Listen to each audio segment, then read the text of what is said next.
Welcome to Help for Code Learning. I'm Ashish Gadpale, your C++ trainer, and today we are going to discuss about static member and static member function. So, what is static member? We can define class member static using static keyword. तो अगर मुझे कोई members को अगर as a static अगर define करना है, तो मेरे पास में एक static keyword है. Static keywords का हम लोग use करेंगे उसके लिए तो static variable हम लोग create कर सकते हैं. Okay. Then when we declare a member of a class as static means no matter how many objects of the class are created, there is only one copy of the static member. तो हम अगर मान लीजिए कि हमने अगर कोई variable को एज अ स्टैटिक क्रिएट किया है, तो हम लोग आपको पता है कि हम जब भी ऑब्जेक्ट्स अगर क्रिएट करते हैं किसी क्लास का, तो उसमें जितने वेरिएबल डिक्लेयर रहते हैं तो सबके लिए अलग कॉपीज क्रिएट होती है, अलग मेमोरी क्रिएट होती है. लेकिन कितने भी ऑब्जेक्ट बन जाए, स्टैटिक मेंबर के लिए क्या होगा, सिर्फ एक ही बार मेमोरी इनिशियलाइज होगी, एक ही बार मेमोरी क्रिएट होगी, और वो जो ऑब्जेक्ट्स रहते हैं वो क्या करते हैं, वो स्टैटिक मेंबर को क्या करते हैं, उसको शेयर करते हैं commonly. So static member is shared by all object of the class. तो जितने भी ऑब्जेक्ट्स होते हैं वो क्या करते हैं, स्टैटिक मेंबर को शेयर करते हैं. मींस अगर किसी एक ऑब्जेक्ट ने उस स्टैटिक मेंबर को अगर मान लीजिए कुछ मॉडिफिकेशन किया, तो वो मॉडिफिकेशन सबके लिए हो जाएगा. Static member is initialized to 0 when the first object is created if no other initialization is present. तो जब भी हम लोग ऑब्जेक्ट क्रिएट करते हैं तो क्या होता है कि स्टैटिक मेंबर जो है 0 से इनिशियलाइज हो जाता है, और हम लोग क्या कर सकते हैं कि एक्सप्लिसिटली हम लोग उसे कुछ वैल्यू भी इनिशियलाइज कर सकते हैं स्टैटिक डेटा मेंबर को. We can access static data using scope resolution operator. तो चाहे स्टैटिक मेंबर फंक्शन हो या स्टैटिक मेंबर हो, हम लोगों को अगर उसे एक्सेस करना है तो हमें कैसे एक्सेस करना है, using scope resolution operator. So let's we discuss a example.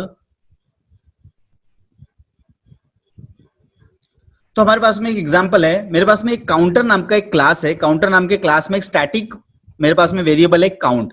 Display में मैं क्या कर रहा हूं, डिस्प्ले में मैं उसे काउंट प्लस प्लस कर रहा हूं, और हम लोग लिख रहे हैं उस काउंट को प्रिंट कर रहे हैं. ठीक है, तो काउंट को हम लोग यहाँ पे प्रिंट करते हैं. तो जब भी हम लोग डिस्प्ले फंक्शन को कॉल करेंगे वो क्या करेगा, एक से काउंट होते जाएगा. अब देखते हैं हम लोगों ने क्या किया कि उसके जो हमने वैल्यू इनिशियलाइज की है, तो उसको इनिशियलाइजेशन कैसे किया, int counter scope resolution operator, उसके बाद में काउंट इक्वल टू 0. इस तरीके से आपको जो है स्कोप रिजोल्यूशन ऑपरेटर के थ्रू हम लोग क्या कर सकते हैं, उसे वैल्यू इनिशियलाइज कर सकते हैं. तो अभी ये काउंट का वैल्यू क्या हो गया, 0. देन मैंने काउंटर का एक ऑब्जेक्ट क्रिएट किया, और काउंटर का ऑब्जेक्ट जैसे मैंने क्रिएट किया तो इसने इंस्टेंटिएट करके इसने क्या कर दिया, इसको 0 इनिशियलाइज कर दिया. देन हमने क्या किया कि हमने एक लूप चलाया i इक्वल टू 0 से 5 तक, और वहां पे क्या किया हमने, वहां पे हमने जो है ऑब्जेक्ट डॉट डिस्प्ले को कॉल किया. मतलब डिस्प्ले फंक्शन को यहाँ पे हम लोग कॉल कर रहे हैं 5 टाइम्स. तो जब फर्स्ट टाइम जब ये कॉल करेगा तो फर्स्ट टाइम इसका वैल्यू क्या था, फर्स्ट टाइम इसका वैल्यू था 0. तो काउंटर प्लस प्लस, तो इसका आउटपुट क्या आएगा, 1.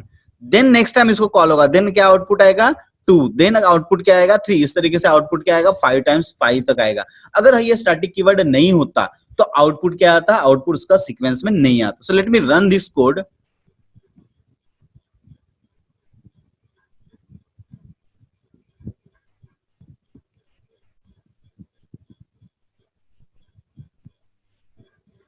जी देखिए आउटपुट क्या आया, 1 2 3 4 5. इस तरीके से क्या आएगा, हमारा आउटपुट आएगा. चलो देखते हैं कि अगर मान लीजिए कि मैंने ये जो वेरिएबल है उसको स्टैटिक नहीं लिखा, और हम लोग इसे क्या करते हैं, इसे कमेंट कर देते हैं. So let me check what will be the output.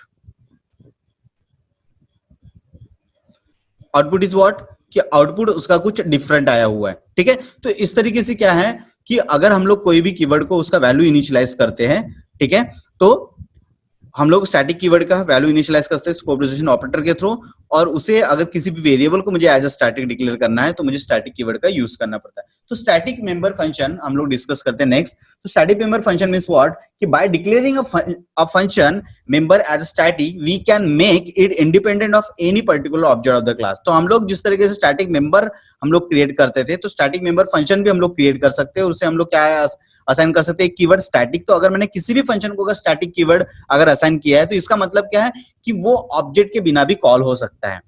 A static member function can be called even no object of the class exist. अगर मान लीजिए कोई ऑब्जेक्ट नहीं भी है फिर भी हम लोग उसके कॉल कर सकते हैं यूजिंग क्या, यूजिंग स्कोप रिजोल्यूशन ऑपरेटर और क्लास नेम के साथ में. So let me check a source code.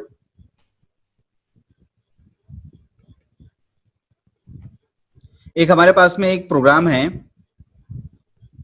कि देखिए एक स्टैटिक नाम का मेरे पास में क्लास है, और मेरे पास में एक स्टैटिक एक फंक्शन है स्टैटिक वॉइड शो, और स्टैटिक वॉइड शो में मैंने एक मैसेज प्रिंट किया है, I am in class static. तो जब भी मुझे इस फंक्शन को कॉल करना है तो इस फंक्शन को कॉल मैं किस तरीके से करूंगा, स्टैटिक और स्कोप रिलेशन का यूज करके show.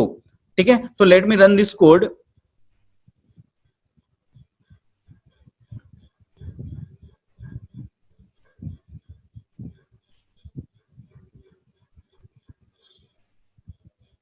So I am in class static. अब ये जो स्टैटिक कीवर्ड जो होता है, स्टैटिक कीवर्ड अगर मान लीजिए हमारा कोई डेटा स्टैटिक है, तो ये जरूर नहीं कि हम उसको ऑब्जेक्ट के साथ में एक्सेस नहीं कर सकते। यस, ऑब्जेक्ट के साथ में एक्सेस कर सकते, क्योंकि ऑब्जेक्ट के लिए तो वो क्या है, कॉमन मेमोरी शेयर कर सकता है। ठीक है, तो मान लीजिए कि मैंने उसका एक ऑब्जेक्ट क्रिएट किया स्टैटिक यस, तो स्टैटिक यस में अगर मैंने एस डॉट शो अगर उसे कर रहा हूं, तो भी मैं उसे कॉल कर सकता हूं यूजिंग ऑब्जेक्ट ऑल्सो।